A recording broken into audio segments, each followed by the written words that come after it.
Okay. Baba mati. Mushe zviri sei. Better. Okay. Ngasvike pajoza ka. Pajosa ndakona paine umwe pajosa akanga aripo. Aiwa angatoteera nini ndina ndatokushingamira. Yey, makatomuinspire. Inspire exactly. Alright, sitandani now. And Berry Lungu. Berry Lungu. Yes. Alright, kasina akakamira seya. Kasina kanonzi katrike.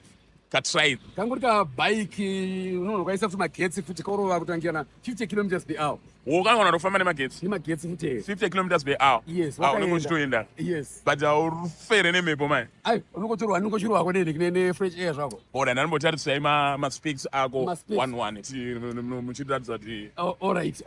Ndichangokajaira ndisana yaso. Kana about 8 gears. 8 gears. Unongochipinza makati pako unonyatsorova kwakadai so wakaleza zvako. Ndikubaona. Ndini kunokwanisa kucycla. Yes, kakula box kako mashure. Ndati kavhurika nemadrink set. Kasofa akanaka ndosaka ndakatokakiya.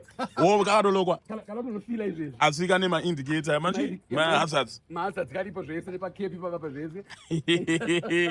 Unokwakatoenda izvezvi. Mundoro ari vhesi. Airi yako iyo. Then kumashure ndikuona pane matripod machiji. Yes, ndozombobayira zvangu Insta yangu ipapo, Insta kamera yangu. Alright, Insta 360. Yeah, ndingoona zvanga zvikiitika. Alright, go up. Apa ndonaisa futi kana phone yangu futi. Alright. Yes, apa mabrake angu aya. Ma-mirrors. Yes. Ma-lights, I think kana kwakuenda kuchidoka. Antonyatsoona? Clear chesho. Momari mukandozowapindozowafitira pahelmet. Car radio. Chindanga chiripo. Rova 1 idon. All right. Mapiano ako. Unokontrol uchienda. Yeah. Uchitonzwa music? Yes. Then protective gearing. Mapads angu aya kuti ndikesi ndokona kuzvambuka. Ndinenge handa kusvika ndiri safe.